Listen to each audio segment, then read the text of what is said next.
Hello नमस्कार दोस्तों, स्वागत आप सभी का all exam paper YouTube channel में। दोस्तों, राजस्थान बोर्ड सप्लीमेंट्री का एग्जाम होने वाला है कक्षा 10वीं का, जिसमें आपको हिंदी के मोस्ट इंपोर्टेंट क्वेश्चंस बताऊंगा जो आपके एग्जाम में आपको देखने को मिलेंगे।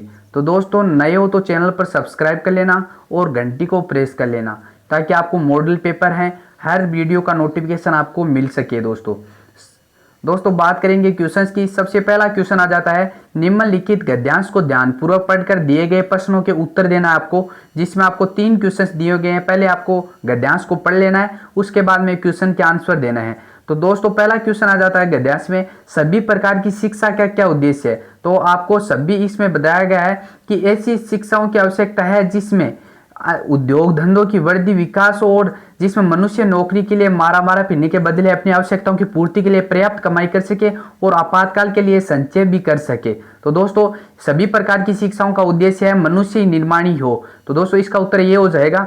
2 नंबर क्वेश्चन आ जाता है, हमें कैसी शिक्षा चाहिए। तो दोस्तों हमें तो एक ऐसी शिक्षा चाहिए, पहले लाइन में इसका उत्तर है, जिसमें चरित्र बने और मानसिक बल बढ़े और बुद्धि का विकास हो और जिसमें मनुष्य अपने पैरों पर खड़ा हो सके। इसका उत्तर ये हो जाएगा।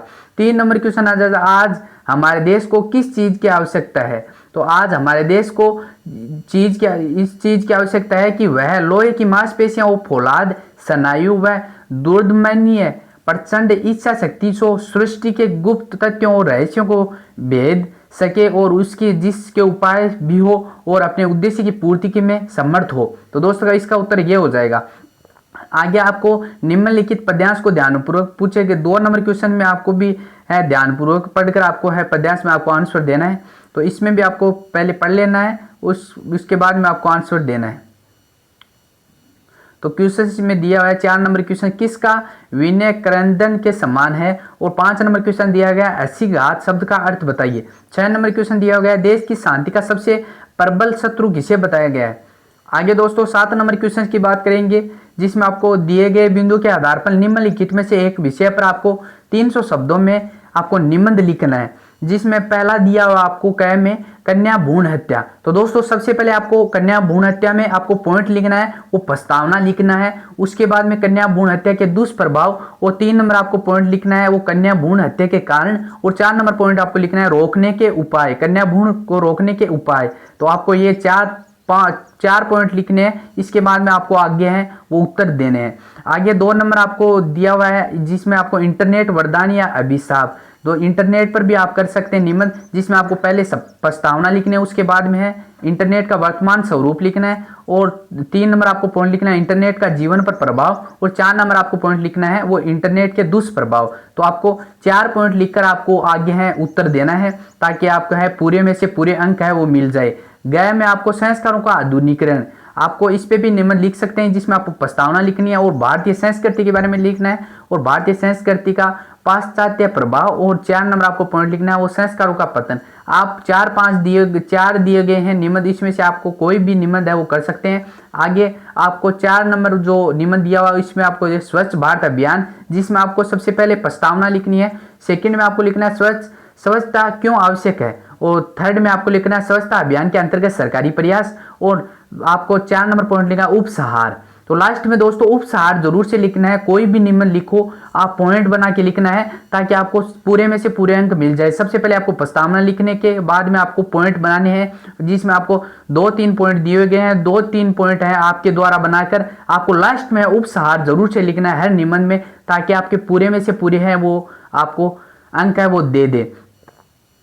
आगे 8 नंबर क्वेश्चन की बात करेंगे दोस्तों, जिसमें आपको वो बताया गया, आपके मोहल्ले में असामाजिक तत्वों द्वारा आए दिन लड़कियों के साथ होने वाली छेड़छाड़ की शिकायत करते हुए थाना अधिकारी को एक पत्र लिखना है।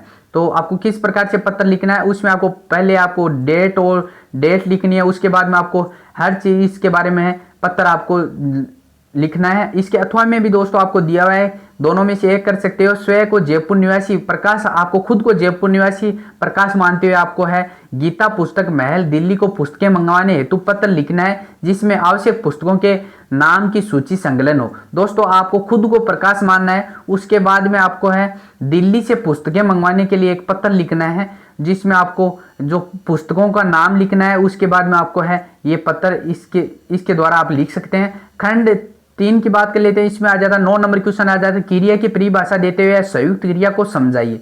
10 नंबर क्वेश्चन आ जाता है किसान ने खेत जोता, वाक्य के कारक व काल व वाच्य बताइए। 11 नंबर क्वेश्चन आ जाता है निम्न शब्दों का विग्रह करते हुए समास बताइए, जिसमें फर्स्ट आ जाता है यथाशक्ति और सेकंड आ जाता है घनश्याम। इसमें दोनों में से आपको समास बताने हैं। 12 नंबर क्वेश्चन आ जाता है निम्नलिखित वाक्यों को शुद्ध कीजिए, जिसमें फर्स्ट आ जाता है शीतल फलों का रस पीजिए और सेकंड आ जाता है चोर दंड देने योग्य है। 13 नंबर क्वेश्चन आ जाता है ईद का चांद होना मुहावरे का अर्थ बताते हुए वाक्य का प्रयोग कीजिए। 14 नंबर क्वेश्चन आ जाता है कभी खड़ी नाव पर कभी नाव खड़ी पर लोकगीतियां, आपको अर्थ बताने हैं। अब खंड 4 की बात कर लेते हैं, उसमें 15 नंबर क्वेश्चन आ जाता है कि निम्नलिखित पद्यांश को सब प्रसंग आपको व्याख्या करनी है, जिसमें आपको प्रसंग में तो आप जानते हो कि पाठ का नाम पहले आपको सबसे पहले कवि का नाम आएगा सब प्रसंग में, उसके बाद में आपको पाठ किस पाठ से लिया गया है उसका और उसका लिखना है, नाम आपको किस पाठ से लिया गया है और आपको प्रसंग में ये लिखना है और व्याख्या में आपको इसको आपको पढ़कर है उसकी व्याख्या करनी है हिंदी में। आपको पहले आपको समझ लेना है हिंदी में, उसके बाद में आपको है व्याख्या करनी है। दोनों में से एक कर सकते हो, कोई भी कर सकते हो।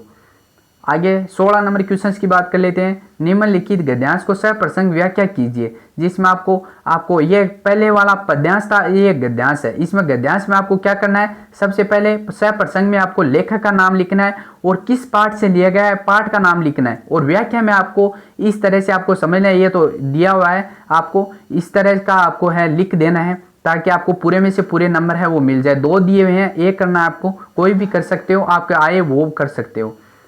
17 नंबर क्वेश्चन आ जाता है लक्ष्मण परशुराम संवाद के आधार पर तुलसीदास की भाषागत विशेषताएं बताइए, जिसमें आपको उत्तर शब्द सीमा है वो 200 शब्द सीमा में आपको आंसर देना है।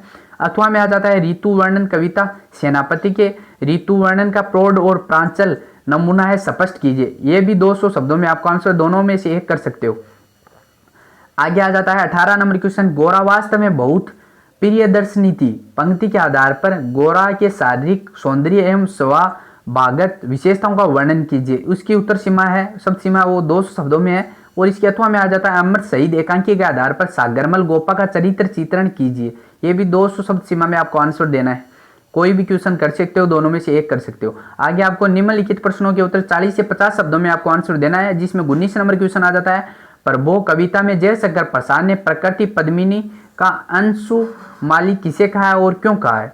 20 नंबर क्वेश्चन आ जाता है कविता मातृ वंदना के अनुसार कवि माँ के चरणों में क्या क्या समर्पित करना चाहता है।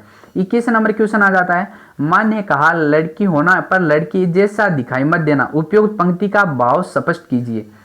22 नंबर क्वेश्चन आ जाता है एक अद्भुत अपूर्व सोपान पाठ के आधार पर बताइए कि लेखक में देवालय बनाने का विचार क्यों त्याग दिया है। 23 नंबर क्वेश्चन आ जाता है द्विवेदी जी ने स्त्री शिक्षा के समर्थन में कौन कौन से तर्क दिए गए हैं।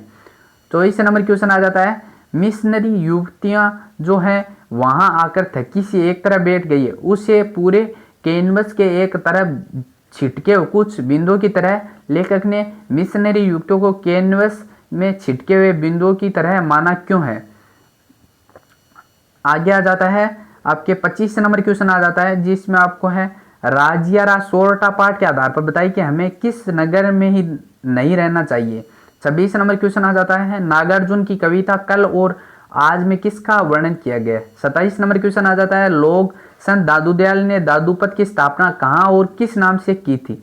28 नंबर क्वेश्चन आ जाता है संत पीपा का मन राजकाज में क्यों उजट गया। 29 नंबर क्वेश्चन आ जाता है निम्न 2 रचनाकारों का परिचय दीजिए, जिसमें फर्स्ट आ जाता है नागार्जुन, सेकंड आ जाता है महादेवी वर्मा। आगे दोस्तों 30 नंबर क्वेश्चन आ जाता है निम्न यातायात संकेतों का अर्थ बताना है, आपको जो संकेत दिए गए हैं इसका आपको अर्थ बताना है।